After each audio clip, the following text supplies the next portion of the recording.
next one he has on this list. I know some of you guys may not have liked this. I thought it was kind of cool that he listed DeMarcus Covington, the new defensive line coach. New defensive line coach DeMarcus Covington faces a critical task, reviving Green Bay's pass rush. The Packers' decision to add only a fourth-round pick to the defensive line in the offseason suggests they believe last year's struggles were coaching-related, not a personnel issue.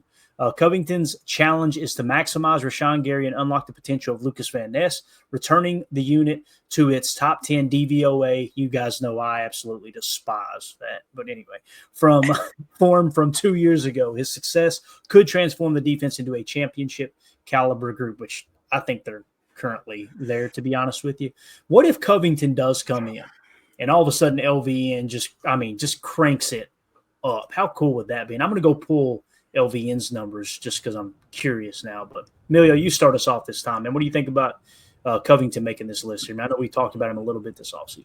Yeah, I think it's huge. I think that you bring in a guy with a different take, different learning tree, and learned under Bill Belichick, one of the greats. And I'm sure he picked up a lot, being able to bounce that sort of information off of each other. I'm just excited to bring that sort of mentality in here. You got Matt LaFleur, you got Jeff Hafley, but obviously these guys are working with their position coaches more than they probably are working specifically with Hafley or Matt individually. So you're depending on these guys. I think that when you're drafting players and things like that, you got to know who your coaching staff is as well. I think Bucky and DJ talk about that a lot. Like if you're going to pick a guy that maybe has all the talent in the world, but there's no way your coaches are going to be able to wrangle him, or there's no way they're actually going to be able to get that transferred into, his game. I think that's a problem. Bringing in a guy like DeMarcus, I really think opens up the opportunity for our D-line to, really take off this year. And having a couple of guys that are veterans that, care about it, want to work to get better, bringing those young guys along too, I think it'll really work out. Yeah. You know what's two really cool things, Tim, that I didn't know until I can't remember what podcast they all blend together. I forgive me for not giving him a Covington, I believe, has never had a first-round draft pick on any of the teams that he's coached, which now he's got loads of them. And 4 on the line alone. Okay, that's pretty dope. And so he also, when he was working for Belichick or the Patriots at that time, and Belichick left, I believe it was Gerard Mayo's first stint. He was the defensive line coach there. But when he was still a coach under Belichick, they would actually go to Boston College and have like little mini clinics together and see, hey, what are you thinking? This is what we're thinking. What is your play? So in theory, Hafley / some of these coaches, Covington, even guys going back to like Isaiah McDonough, they could have all kind of had knowledge of each other, worked with each other, grown relationships, gotten on the same page. I think that's something that could be a little bit underrated as to how that coaching change could be. I agree. From new setting, but familiar faces, right? That's like, you go to a new town or start a new job or something, and lo and behold, you bump into someone that you met along the way, and you're in a new place, but you're working together. I mean, I think it's awesome. And I think it's fair too. Like I kind of made a joke like, oh, I see we got a coach here on the list, but technically if you look at the article, it's the top 5 most important Packers. And if you're a coach, you're a Packer. So I think this is fair. And I think of all the specific position coaches that we have, I think Coach Covington is probably the X factor when it comes to this defense for sure this year. And I like him. I think, I like Coach Reb. You guys know that. You can check my training camp videos from last year with Coach Reb working with the D-line group and using choice vocabulary at times. But I think Coach Covington is kind of like a hybrid. I think he can bring that fire or keep the piss hot, as we say, when he needs to. But I think he's a very technical coach and stresses fundamentals, understands the game. And it's going to be really cool, to Jacob's point, to see him come into this Green Bay locker room and just have, the talent pool that he has to play with. It's going to be awesome. And then, you got Coach Hafley at the helm. These two are going to work well together. It's going to be awesome. And then we got, my guy, my favorite, Coach Ansley on the back end with the passing game coordination. So I feel really good about this defense this year. Yeah, Covington, former defensive coordinator, Ansley, former defensive coordinator. I mean, there's so much, I don't know if talent's the right word, so much experience on this coaching staff. And what Jacob said there about them having that kind of that Boston College connection, this and that. We had Coach Chris Haddad on the show to talk a little Jeff Hafley because he studied under Hafley with some of the coaching clinics. For those of you who don't know, Chris Haddad comes from just a football family. They've won multiple national awards for coaching staffs at the high school level. And I think he was a former receiver DB, and that's what he coaches. And he came in and just kind of said, here's what to expect with Coach Hafley and how he is kind of a DB whisperer type thing. So just want to point that out, that there was a big connection there, and he would go to those coaching clinics. He's actually located very, very close to Foxborough, he being Coach Haddad. I want to say 20, 30 minutes outside of Foxborough. So really, really cool connection there. Now, back to LVN, since he was mentioned here. Last year, and again, that 10% marks what we talk about. Like if you finish over 10% in pressure, quarterback pressure percentage, pretty good year. LVN finished the season 11.2% while only playing 39% of the snaps. 39% of the snaps. So if you were to look at strictly edge defenders from last year's team, he would have the third highest rated pressure percentage behind Rashawn Gary and Brenton Cox Jr. Brenton Cox Jr. had 13.7%, finishing with 4 sacks as well. So, and Brenton Cox Jr. played 35.9% of the snaps. So him and LVN very, very close in terms of snap count. Pretty cool there. So I think you're going to see LVN take a step. And again, the people that everybody fell in love with, the guy everybody fell in love with this year was our boy, what was his name out of Cincinnati? Who I'm drawing a blank here. Edge defender that everybody wanted to trade for, sack leader. Trey Hendrickson. Mm-hmm. It wasn't until his third year that he broke out. People went back, comped the numbers. LVN has been more productive than Trey Hendrickson in his first 2 years in the league. So does it mean LVN is going to be as good of a pass rusher as him? What it means is pump your brakes. Let's not run him out of town like we tried to do Devontae Adams his first 2 years in the league. So moving on to number 4 on the list is Elgton Jenkins. The Packers' offensive line was a weak point in 2024, particularly at center, where Josh Myers Green Bay addressed this by signing Aaron Banks and drafting Anthony Belton, but did not replace Myers directly. Enter Elgton Jenkins, whose versatility across 4 offensive line positions makes him a prime candidate to shift to center, where he played in college. Despite a minor off-field incident, I think we talked about that, he just wanted a discount. He wanted a refund. That's all he wanted was a refund. And ongoing contract discussions due to the lower pay at center, Jenkins' potential move could significantly strengthen the line. If he and the team resolve these issues, Jenkins, alongside a healthy Jordan Morgan, could solidify the front. I can't think of a year where I've been more excited to follow camp and the camp updates with the offensive line than this year. Emilio, what do you think about this Elgton Jenkins making the list? I worry, man. I worry that this is going to carry into training camp. I pray to sweet baby Jesus it doesn't, because if we got Elgton Jenkins at center, I think our offensive line is going to take a huge step forward. Yeah, and I think, like we were talking earlier, I think it needs to get done before the middle of June, before it really starts to go quiet over there, and let's get this taken care of before they all kind of go on break and get that quick reset before camp. But, yeah, Elgton Jenkins is going to be a key. He's the one starting to play. Planning on starting to play every time. If not, it's going to be Monk. I don't think we've seen enough from him. I don't think Matt LaFleur is ready to base his offense on a rookie center, or not a rookie center, but a first-year center starting like that. So I think that that really is going to be a huge piece. Maybe the Packers got themselves in a pickle paying Banks and all that, but I think that they can be fair enough to Elgton and still get this taken care of so that everyone's happy. But absolutely, you're going from where the ball's starting to the most important player that we have on this list at number 1. I think he has to be on there. Yeah. I struggled with this one as well.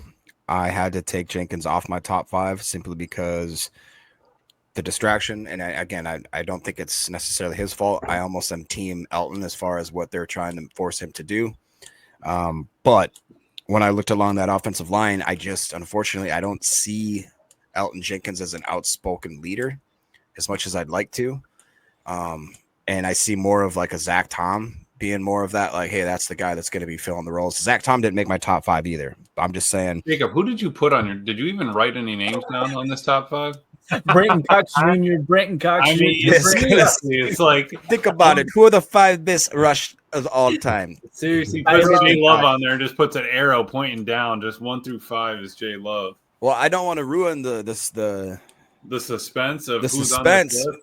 It But better if you be want- Travis, it better be Travis Glover, Brenton Cox. Get out of here. Get out of here. I don't know. I expect him to be more of a team guy. I would expect him to be more of a leader, and I just haven't gotten the expectations out of him. I attribute him to more of the type of feelings I have towards Kenny Clark, where it's like, hey man, we pay you and we have so much faith in you and we prop you up as if you're like one of the best guys on our team, and I just don't consistently see that type of payout, I guess is my gripe. Got it. Tim, you got anything to add, brother? Nothing that I don't think we've covered. I'm looking at my list because I was kind of going back and forth between Big E and Zach Tom as far as O linemen. And I think Jacob's right. I think, at the end of the day, it's Zach Tom. Zach Tom's probably the most valuable offensive lineman on this team, arguably. I think you can debate it, but I think it's pretty close. That being said, though, I also agree with Jacob's point that, maybe Elton's not the most vocal rah-rah, bring the locker room together kind of leader. He's more of a, hey, I go out and do my job. You guys do your job. We'll all do our job together and win ball games kind of guy, lead by example. But at the end of the day, your center is a valuable piece of this O-line. We talk about those positions of importance. So my only question is beyond Big E, if we get this sorted out and, everything works like it should, if he goes down for some reason, we're shuffling the line. We're going to move somebody into that position and it could affect another position. I mean, I look at the, we were on the, what was that site the other day? Our Lads way too early depth chart. Mm-hmm. And you look at center, it's Elton Jenkins, Jacob Monk, and Trey Hill, according to them right now. And I don't know if Trey Hill or Jacob Monk would be my second choice at backup center. I think I'd almost rather see Sean Ryan. Mm-hmm. I think I'd almost rather see, possibly moving Zach Tom there and maybe moving, a Jordan Morgan to right tackle or something in a pinch. But the point I'm trying to make is I don't think we should gloss over the fact that, it sounds like a plug and play option here. We move on from Josh Myers. You move Big E over to center. You load up at guard and tackle. We're all good. Okay, well, if things with Big E don't pan out or, something goes sideways, what is the answer? Because when it comes to QB1, I've said this for a number of years. I want to see him get his Frank Winters or get his center of choice with some consistency that he can build, a relationship with, and those guys can, without even speaking, they know what's going on with that offense. And I think, Elton Jenkins, he's at 30 right now. He's looking to get some contractual security here as he moves into a new role. I don't know, even if this does end up great, how long-term of a solution that is for us at center. So I think Big E is very important based on what, the direction that, we're looking at sending him in with this team. But I do have a question mark at center beyond Elton Jenkins. Yeah.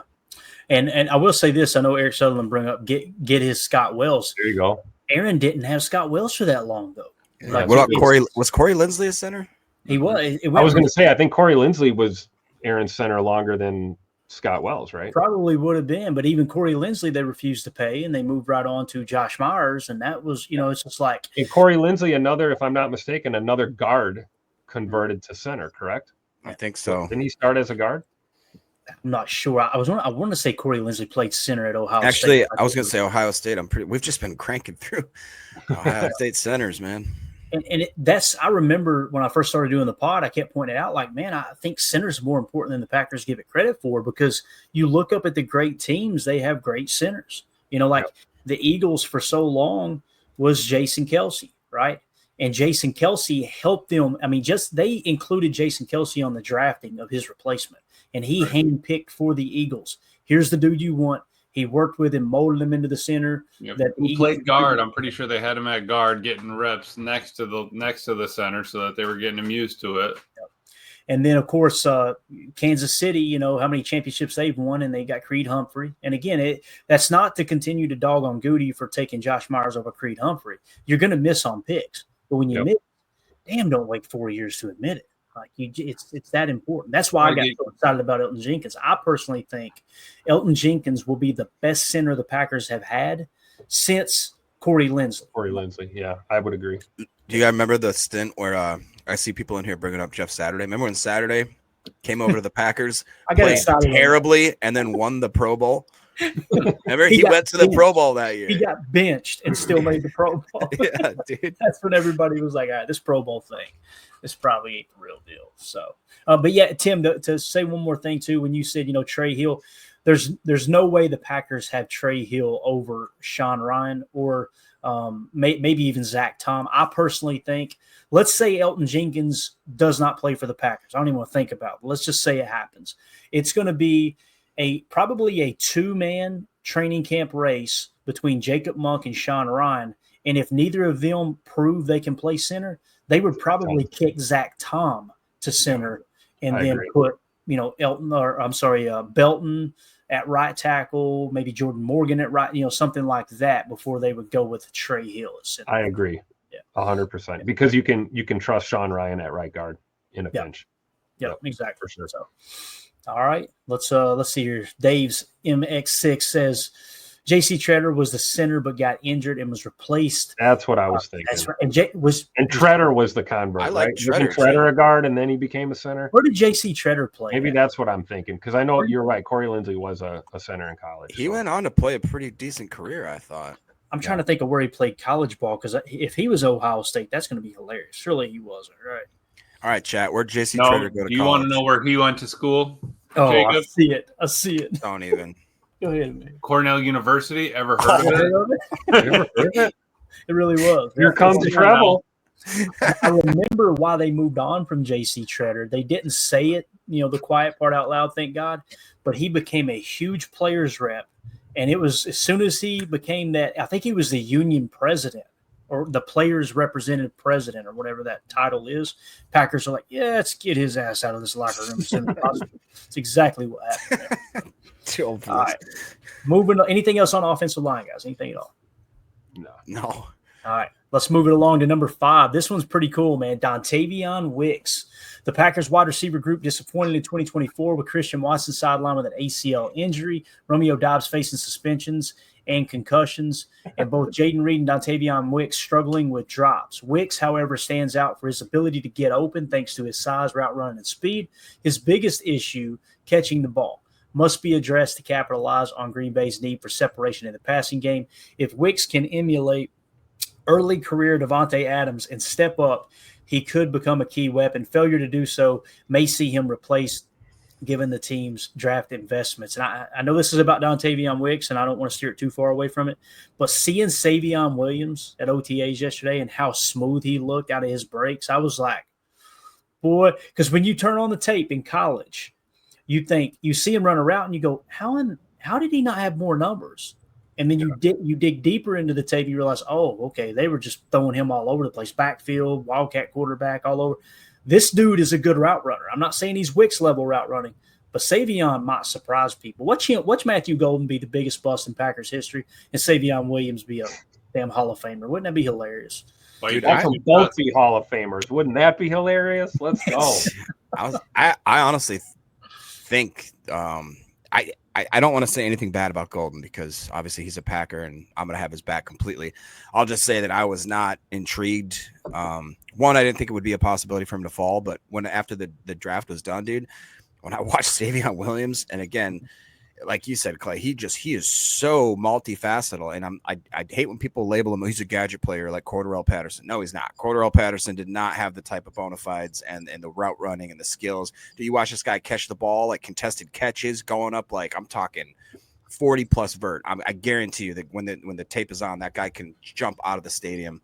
And again, the Wildcat, some of the way he was able to run, he doesn't look like a typical wide receiver that's getting an end around or anything like that. The dude looks like he's a running back that is 6'4". It's just, it's crazy. I'm excited. I think that if I had to put money on it, I'd put the money that he has a better career than Golden.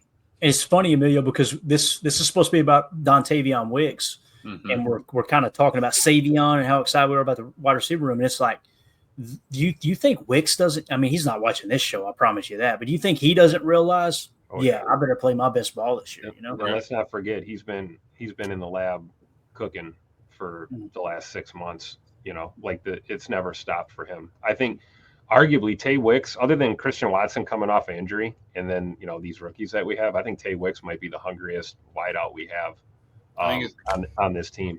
I think it's a great point, Tim, because you heard Bird say it, there was already talk in the building that we were going to get another wide receiver, right? So they already knew that was going to happen. They knew that they were bringing in competition before the draft even started. So I'm sure he talked to Bird, he talked to Christian Dobbs, all them, and I think it's, dude, you got to put up or shut up. You got to just put your best foot out there.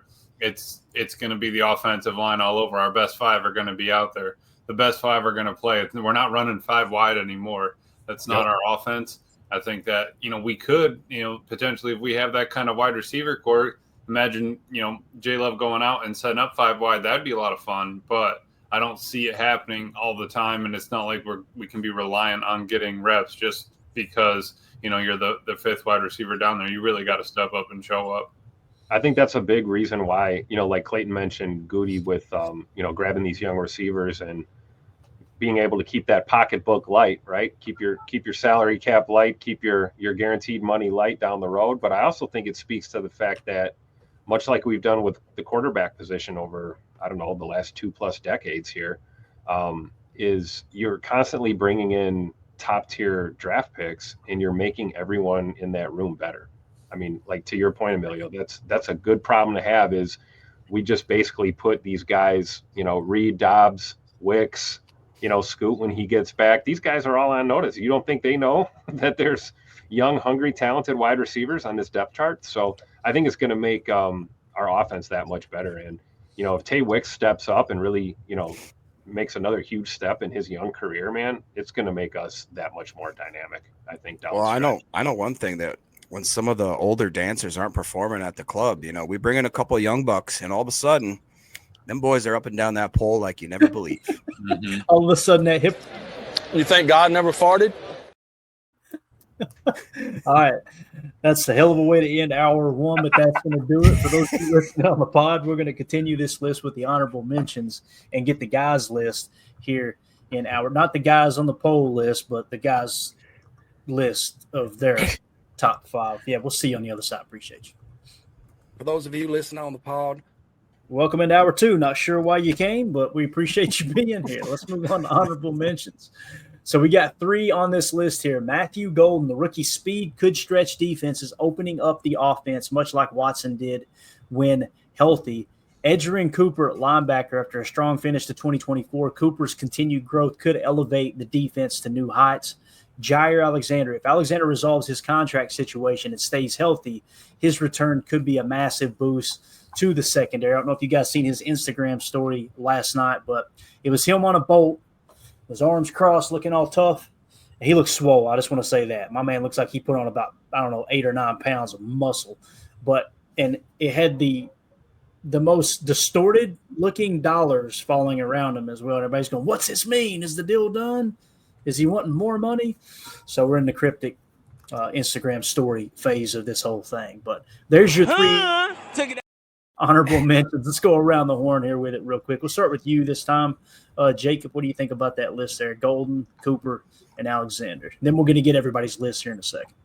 Yes, I will keep the suspense going, and I'll tell you that one of those players is on my list, and we'll get to that in a second here. Take it out. Emilio looks so intrigued. Look at him. No, honestly, I didn't even know there was homework, so I didn't even make a list. I saw Jacob sent the article earlier, and I was just like, you know what? Did you see the follow-up? You do homework even when you know there's homework. Yeah, Emilio, you were just trying to make it out of that restaurant this afternoon. I had no time to be reading an article that Jacob sent. You know what I mean? So I'm excited to see it. Go ahead, Jacob. No, I mean, I don't think that Golden's going to punch into the league and absolutely demand that he forces that wide receiver room to take notice. Do I hope it happens? Sure, because that must mean that he's one hell of a player. But I just don't think Matt LaFleur is the type of coach that immediately is going to just take away snaps from guys like Dobbs, like Jaden for sure, even guys like Wicks. So I think that this year is going to be a lot of them, him and Savion getting their feet wet, learning the system, plug and play in here and there in certain situations, maybe have certain roles that they play. And then obviously, God forbid, if we have injuries, then I think they maybe splash onto the scene a little bit. I just think that this may be more of a learning redshirt year for Mr. Golden. And again, I hope I'm wrong. I do. Yeah, I think that's fair. I will say this though, I liked what I've seen from Matt Golden, just from the little bit of micro underwear Olympics, right? OTA is just starting, but the way that he approaches that position, to me, mimics the same things we've seen with the greats of all time. Guys that attack the football when it's in the air. They're not waiting for the ball to come to their hands. You can watch a few reps and you just see, Matthew Golden is just absolutely snatching that ball out of the air and then keeping it away from the body as he's coming back to the ground, turning upfield. I look at his routes. He wastes absolutely zero motion when running a route. I mean, you want to talk about a guy that, stays on the stem of the route without wasting a step. It's Matthew Golden. So I think he deserves to be an honorable mention on this list. He almost made my top 5 list, but I agree with the sentiment. Honorable mention for sure. Emilio, I don't know what you're looking at your phone for over there. Yeah, I'm excited for all three. I'm excited for all three of these guys. I really am. Ja, I really just want him back. Just square this thing away and let's move on. Just win a Super Bowl. We'll figure it out next year. Because tell you, Pack is back. You heard it from a fan right here. Thank you, Tim. And that's all it's about. Bring him back. All right. Well, let's drop this down for just a second. Did everybody get their take in here? Are we good? We feel good about this? Yes. Let's take a break from it before we get your all's list. And I just want to